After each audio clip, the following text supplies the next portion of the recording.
रात गहरी थी। मैं बरामदे में लेटी थी। मेरे पास सिर्फ वही थी और घर के बाकी लोग गहरी नींद में डूबे थे। उसकी सांसें मेरे गले के पास गर्माहट बिखेर रही थी और मेरा दिल तेजी से धड़क रहा था। उसकी उंगलियां मेरी पीठ पर धीरे धीरे नीचे की ओर बढ़ रही थी, जैसे कोई नाजुक लहर। मैं जानती थी कि ये सब गलत है, लेकिन मेरे भीतर का तूफान इसे रोकने की इजाजत नहीं दे रहा था।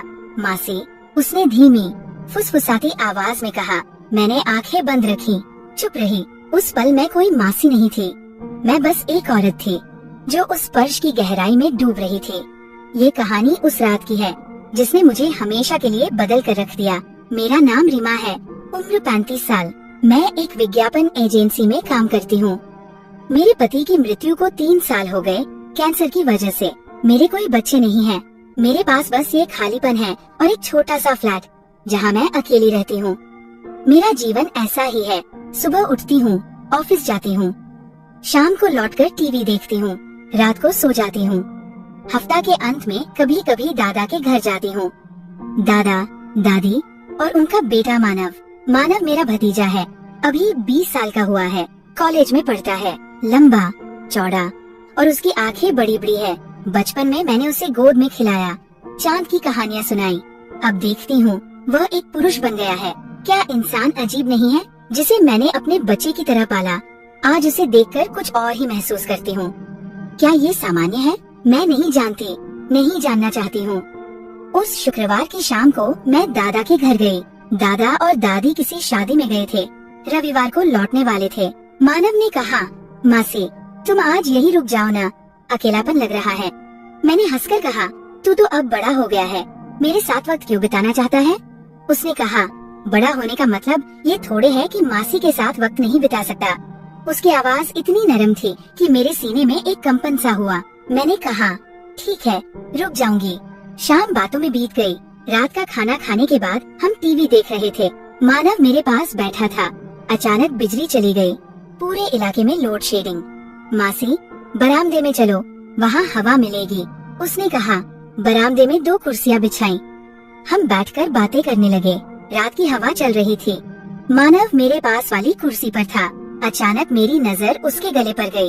उसका कंठ इतना साफ दिख रहा था। मैंने जल्दी से नजरें फेर ली। मासी, क्या तुम्हें कभी अकेलापन नहीं लगता? उसका सवाल इतना अप्रत्याशित था कि मैं चौंक गई। मतलब मामा जी के जाने के बाद तुम अकेली रहती हो, कोई साथी नहीं? मैंने गहरी सांस ली। सब तो अकेले ही हैं। मानव, साथ रहने से कोई अकेला नहीं रहता, ऐसा तो नहीं है। वो रुका, फिर बोला, तुम इतनी सुंदर हो मासी, तुम्हारी जिंदगी फिर से शुरू हो सकती है। उसकी बातें मेरे मन में गहरे उतर गई। सुंदर? कितने समय बाद किसी ने मुझे सुंदर कहा था। पति के जाने के बाद मैं खुद को एक बेजान इंसान समझने लगी थी। आज मानव के मुंह से ये शब्द सुनकर लगा जैसे मैं फिर से जीवित हो गई हूँ। अगले दिन सुबह देर से नींद खुली। मानव कहीं गया था। टेबल पर एक चिट छोड़ गया था। मासी, दोस्तों के साथ गया हूँ, दोपहर को लौटूंगा, तुम्हारे लिए नाश्ता तैयार करके रखा है। मैं मुस्कुराई। कितना बड़ा हो गया है वो, कितना ख्याल रखता है। दोपहर में मानव लौटा, साथ में सामान लाया। आज मैं खाना बनाऊंगा। मासी, तुम आराम करो। क्या बनाएगा? बिरयानी, तुम्हारी पसंदीदा। मैं हैरान थी। उसे कैसे पता कि मुझे बिरयानी पसंद है? मैंने तो कभी बताया नहीं। मैंने देखा जब तुम यहाँ आती थी और बिरयानी होती थी, तुम ज्यादा खाती थी। उसका इतना ख्याल रखना। मेरा गला सूख गया। शाम को रसोई में मानव काम कर रहा था। मैं चाय बनाने गई। उसके पास खड़े होते ही वो अचानक फिसल गया। मैंने उसे जल्दी से पकड़ लिया। एक पल के लिए हम बहुत करीब थे। उसकी सांसें मेरे चेहरे पर लगी। मैंने जल्दी से उसे छोड़ दिया। संभल कर। मानव, थैंक यू मासी, उसने कहा। लेकिन उसकी आंखों में कुछ था, जैसे वह मेरी आंखों में कुछ ढूंढ रहा हो। रात को खाने की मेज पर बिरयानी शानदार थी। वाह, तू तो शेफ बन गया है, सिर्फ तुम्हारे लिए सीखा। मासी, क्यों? क्योंकि तुम अकेली रहती हो, कोई तुम्हारा ख्याल नहीं रखता। मुझे लगता है तुम बहुत ख्याल रखने की हकदार हो। मेरी आंखों में आंसू आ गए। इतने सालों बाद कोई मेरे ख्याल की बात कर रहा था और वह मेरा भतीजा था। रात को टीवी देख रहे थे। मानव मेरे पास सोफे पर बैठा था। एक फिल्म चल रही थी। अचानक एक रोमांटिक सीन आया। हीरो हीरोइन चुंबन कर रहे थे। मैं असहज हो गई। चैनल बदलने लगी। लेकिन मानव ने मेरा हाथ पकड़ लिया। मासी, क्या तुम्हें कभी ऐसा महसूस होता है? कैसा? प्यार, मोहब्बत। मैं हक्का बक्का रह गई। मानव, तू क्या बोल रहा है? मैं कह रहा हूँ, क्या तुम्हें कभी ऐसा लगता है कि तुम किसी को चाहती हो, कोई तुम्हें प्यार करे, तुम्हारा ख्याल रखे? मेरे पास शब्द नहीं थे। हाँ, मैं चाहती हूँ, हर दिन चाहती हूँ, लेकिन कैसे कहूँ?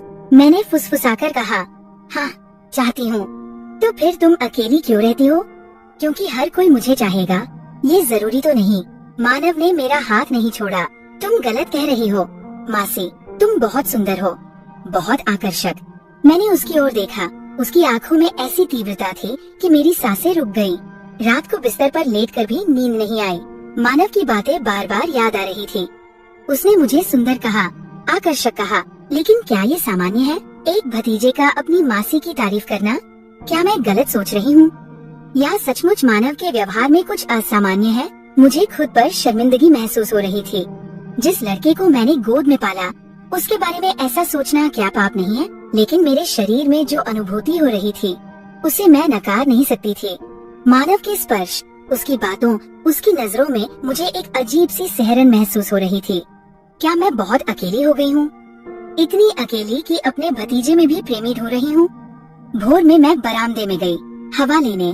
मानव भी वहाँ था। नींद नहीं आ रही। मासी, नहीं। तुझे भी नहीं आ रही? नहीं। वो रुका, फिर बोला, मासी, मैं तुमसे बात करना चाहता हूँ। बोल।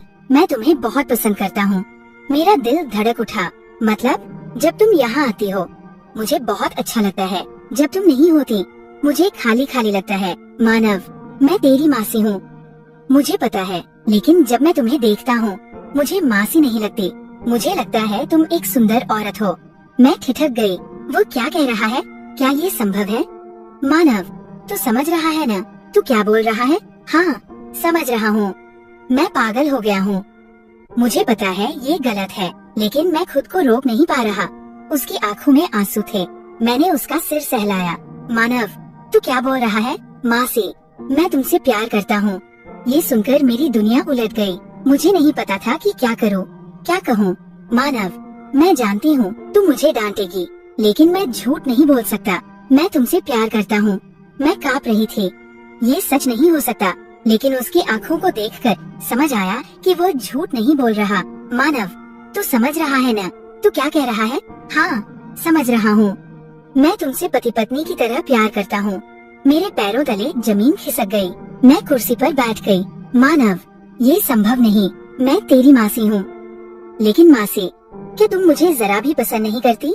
मतलब एक पुरुष के रूप में? मुझे क्या जवाब देना था? सच तो ये है कि मैं भी उसे एक पुरुष के रूप में देखने लगी थी। उसके स्पर्श से मेरा शरीर कांप उठता था। मानव, ऐसी बातें मत कर। मासी, मैं जानता हूँ तुम अकेली हो। तुम चाहती हो कि कोई तुम्हें प्यार करे। मैं तुम्हारा ख्याल रख सकता हूँ, तुमसे प्यार कर सकता हूँ, लेकिन मैं तेरी मासी हूँ। मानव, तो क्या हुआ? हम दोनों बालिग हैं। मैं तुम्हें मजबूर नहीं कर रहा। मैं बस कह रहा हूँ कि मैं तुमसे प्यार करता हूँ। मेरे पास शब्द नहीं थे। मानव मेरी कुर्सी के पास आकर बैठ गया। उसने मेरा हाथ पकड़ा। मासी, मैं जानता हूँ तुम मुझे पसंद करती हो। मैंने तुम्हारी आँखों में देखा है। उसकी बातें मेरे दिल में गूंज रही थी। हाँ, मैं अकेली हूँ।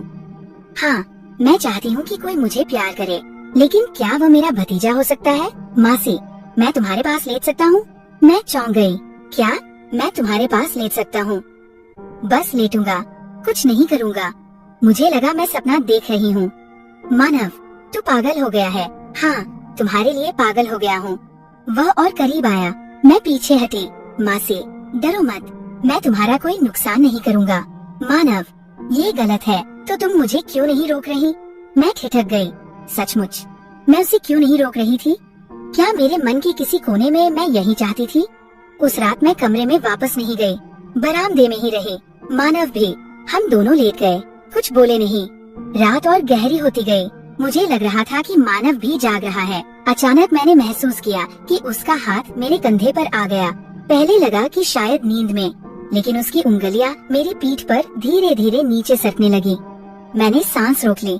गला सूख गया। मैं रोक सकती थी, लेकिन मैंने नहीं रोका। उसकी सांसें मेरे गले के पास आ रही थी।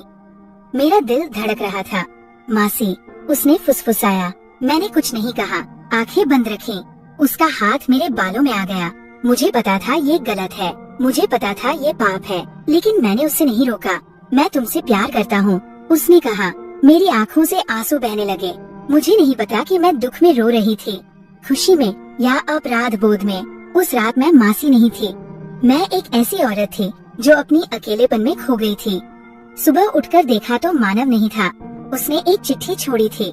मासी, मुझे माफ करना, मैं जानता हूँ मैंने गलती की। मैं कुछ दिनों के लिए दोस्तों के पास रहूँगा, तुम घर चली जाओ। चिट्ठी पढ़कर मैं रोने लगी। मुझे नहीं पता कि मैं मानव के लिए रो रही थी या अपने लिए। मैं घर लौट आई, लेकिन मेरा मन उसी रात, उस स्पर्श, उस एहसास में अटक गया। मानव ने फोन नहीं किया, न मैंने। दादा और दादी ने मुझे बताया कि मैं वापस आ गई हूँ, लेकिन उन्हें कुछ नहीं पता। 3 हफ्ते बाद दादा का फोन आया। हेमा, क्या तुम्हें पता है मानव ने क्या किया? वो कह रहा है कि विदेश पढ़ने जा रहा है। अचानक ये फैसला क्यों? मेरा दिल टूटने लगा। मानव मेरी वजह से जा रहा है। मैं नहीं जानती थी कि दादा को क्या कहूँ। क्या मैं कहूँ कि मैं उसके निषिद्ध प्यार में पड़ गई हूँ, कि मैं अपने भतीजे के स्पर्श में खो गई थी? नहीं, उसने कुछ नहीं कहा। दादा, आज 6 महीने हो गए। मानव कनाडा चला गया। मैं फिर अकेली हूँ, लेकिन ये अकेलापन अलग है। इसमें अपराध बोध है, इच्छाएं हैं, एक निषिद्ध स्मृति है। आज भी जब रात में अकेली होती हूँ, उस रात की बात याद आती है। मानव का स्पर्श, उसकी बातें। मैं जानती हूँ मैंने गलती की, लेकिन ये भी जानती हूँ कि अगर मैं फिर उस स्थिति में आई तो शायद वही गलती दोहराऊं। क्या इंसान का दिल इतना जटिल होता है? क्या प्यार इतना निष्पक्ष होता है? मुझे नहीं पता। मैं बस इतना जानती हूँ कि मैं मानव से प्यार करती हूँ, और ये प्यार मेरे जीवन का सबसे बड़ा पाप है। कल एक ईमेल आया मानव का। मासी, मैं ठीक हूँ, मैं अब भी तुमसे प्यार करता हूँ। मैं जानता हूँ कि हमारा कोई भविष्य नहीं है, लेकिन मैं चाहता हूँ कि तुम जानो कि तुम मेरे जीवन का सबसे महत्वपूर्ण इंसान हो। मैं अगले महीने वापस आ रहा हूँ। मुझे नहीं पता हम क्या करेंगे, लेकिन मैं तुम्हारे बिना नहीं रह सकता। ईमेल पढ़कर मेरे हाथ कांप रहे थे। मानव वापस आ रहा है। मुझे पता है कि मुझे उसे कहना चाहिए कि वो ना आए। मुझे इस रिश्ते को यही खत्म कर देना चाहिए, लेकिन मैं ऐसा नहीं कर पा रही, क्योंकि मैं भी उसे चाहती हूँ। मैं भी उससे प्यार करती हूँ। मैं जानती हूँ कि ये पाप है, समाज हमें कभी स्वीकार नहीं करेगा। ये नैतिक रूप से गलत है, लेकिन क्या दिल नैतिकता मानता है? क्या प्यार सामाजिक नियमों को मानता है? मैंने पिछले 6 महीने अकेले बिताए। हर रात मानव की यादों में बीती, हर दिन उसका इंतजार किया। मैंने खुद से 1000 बार सवाल किया, क्या मैं पागल हूँ? क्या मैं एक बीमार औरत हूँ? लेकिन जब मानव की बातें, उस रात का स्पर्श याद आता है, तो लगता है कि यही मेरे जीवन का एकमात्र सच है। आज सुबह मैंने मानव को जवाब दिया, मैं भी तुम्हारा इंतजार कर रही हूँ। मानव वापस आ गया। इस बार वो सीधे मेरे फ्लैट पर आया। शाम को दरवाजे की घंटी बजी। दरवाजा खोला तो मानव खड़ा था। उसकी आंखों में वही पुरानी तीव्रता थी। चेहरा थका हुआ, लेकिन एक दृढ़ता थी। निशा, मैं आ गया, हमेशा के लिए। मैं उसे अंदर ले आई। हम दोनों चुपचाप बैठे थे, कुछ बोल नहीं पा रहे थे। निशा, मैं जानता हूँ ये गलत है, लेकिन मैं और नहीं सह सकता। मैं तुम्हारे बिना नहीं रह सकता। मानव ने मेरा हाथ पकड़ा। निशा, क्या तुम मुझे चाहती हो? मैं रोने लगी। हाँ, मैं तुम्हें चाहती हूँ, लेकिन क्या ये मुमकिन है? हम कहीं दूर चले जाएं, किसी और शहर में, किसी और देश में, जहाँ कोई हमें न जानता हो। यहाँ तुम मेरी निशा हो, लेकिन कहीं और तुम सिर्फ रीना होगी और मैं मानव, 2 वयस्क जो एक दूसरे से प्यार करते हैं। उसकी बात सुनकर मेरे मन में एक आशा की किरण जगी। क्या ये सचमुच संभव है? क्या हम सचमुच साथ रह सकते हैं? मानव, मुझे डर लग रहा है। मुझे भी डर लग रहा है, लेकिन तुम्हारे बिना जीने से बेहतर है इस डर के साथ तुम्हारे पास रहना। उस रात मानव मेरे फ्लैट में ही रुक गया। हमने कुछ नहीं किया, बस एक दूसरे के पास लेटे रहे। उसकी छाती पर सिर रखकर मैंने सोचा, मैं अपने जीवन की सबसे सुरक्षित जगह पर हूँ। अगले कुछ दिन हमने प्लान बनाया। मानव ने बताया कि उसे कनाडा में नौकरी का ऑफर मिला है। मैं उसके साथ जा सकती हूँ, लेकिन मैं वहाँ क्या करूँगी? तुम एक नई जिंदगी शुरू करोगी, हमारी जिंदगी। मैंने ऑफिस में इस्तीफा दे दिया। कहा, पारिवारिक कारणों से मुझे विदेश जाना है। सबने सोचा शायद मैं दूसरी शादी करने जा रही हूँ। दादा को बताया कि मुझे कनाडा में नौकरी मिली है। दादा खुश हुए, बोले, अच्छा है, नई जिंदगी शुरू कर। अगर दादा को पता होता कि मैं किसके साथ नई जिंदगी शुरू करने जा रही हूँ तो क्या कहते? मानव ने कहा कि वहाँ जाकर हम शादी करेंगे, नई पहचान के साथ। हाँ, मैं तुम्हें अपनी पत्नी के रूप में चाहता हूँ। मेरा दिल धड़कने लगा। पत्नी? मैं मानव की पत्नी? लेकिन मैं तुमसे 15 साल बड़ी हूँ। इससे क्या, मैं तुमसे प्यार करता हूँ। उम्र मायने नहीं रखती। मैं 40 की होने वाली हूँ, जल्दी ही 50 की हो जाऊंगी। मानव तब भी जवान होगा। क्या तुम्हें बाद में पछतावा नहीं होगा? कभी नहीं। मैं तुमसे हमेशा प्यार करूँगा। उसकी आंखों में देखकर मुझे यकीन हुआ। हाँ, वो मुझसे प्यार करेगा। हमारी फ्लाइट परसों है। आज आखिरी बार दादा के घर गई। मानव नहीं था। उसने कहा कि वो अलग से जाएगा। हम एयरपोर्ट पर मिलेंगे। दादा और दादी ने मुझे ढेर सारा आशीर्वाद दिया। वे रो रहे थे, रीना सुखी रहना, नई जिंदगी में खुश रह। अगर मैं कहती कि उनकी बेटी की तरह मानी जाने वाली मैं उनके बेटे के साथ नई जिंदगी शुरू करने जा रही हूँ तो क्या होता? दादा बोले, मानव भी तो कनाडा में है, वो तेरे बारे में खबर रखेगा। मैंने बस सिर हिलाया। घर लौटकर आखिरी पैकिंग कर रही थी। अचानक दरवाजे पर खटखट। सोचा मानव, लेकिन दरवाजा खोला तो दादा और दादी। रीना, एक बात कहनी थी। मेरा दिल धड़कने लगा। क्या उन्हें कुछ पता चल गया? कहिए। दादा, रीना, मानव पिछले कुछ दिनों से अजीब व्यवहार कर रहा है। उसने कहा कि वो कनाडा जा रहा है, लेकिन मुझे लगता है वो कुछ छुपा रहा है। और उसने कहा कि तुम भी कनाडा जा रही हो। क्या ये संयोग है? मैं कुछ नहीं बोल पाई। दादा और दादी मुझे एकटक देखते रहे, फिर बोले, रीना, तुम मेरी बेटी की तरह हो। मैं चाहता हूँ कि तुम सुखी रहो, लेकिन अगर तुम गलत रास्ते पर जाओ तो ये तुम्हारे लिए अच्छा नहीं होगा। मुझे समझ आया कि उन्हें कुछ शक हुआ है, लेकिन पूरी तरह नहीं। दादा, मैं कोई गलती नहीं कर रही। आशा है।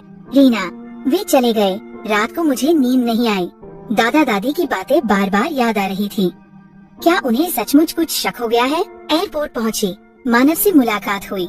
हमने अलग अलग काउंटर पर चेक इन किया। प्लान के मुताबिक हम अलग अलग फ्लाइट से जा रहे थे, लेकिन आखिरी मिनट में दादा का फोन आया। रीना, तुम कहाँ हो? एयरपोर्ट पर। रुक, मैं आ रहा हूँ। क्यों? दादा, मैंने मानव से बात की। उसने सब बता दिया। मेरा दिल बैठ गया। मानव ने सब बता दिया? दादा, तू कुछ मत बोल, मैं आ रहा हूँ।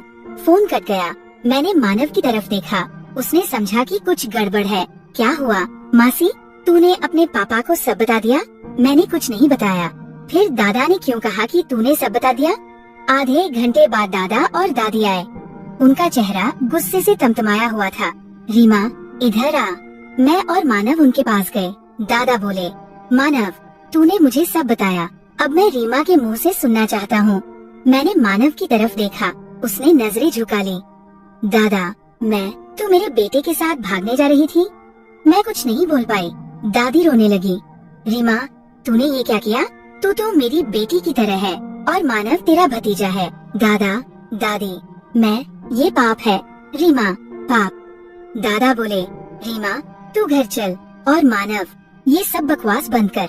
लेकिन दादा, कोई लेकिन वेकिन नहीं। तुम दोनों पागल हो गए हो। मैंने मानव की तरफ देखा, उसने मेरी तरफ। हम दोनों समझ गए कि हमारा सपना टूट गया। उस दिन के बाद 2 साल बीत गए। मैं अपनी पुरानी जिंदगी में लौट आई। वही ऑफिस, वही फ्लैट, वही अकेलापन। मानव सचमुच कनाडा चला गया। उसने कोई संपर्क नहीं रखा। दादा दादी मुझसे बात करते हैं, लेकिन पहले जैसा नहीं। उन्होंने मुझे माफ कर दिया, लेकिन भूल नहीं पाए। मैं हर दिन खुद से सवाल करती हूँ, क्या मैंने गलती की? क्या मुझे पछतावा है? सच कहो, मुझे पछतावा नहीं। मैंने मानव से प्यार किया। वो प्यार गलत हो सकता है, लेकिन झूठा नहीं था। लेकिन मैं जानती हूँ कि हम गलत रास्ते पर थे। समाज में हमारी कोई जगह नहीं। हमारे इस प्यार का कोई भविष्य नहीं।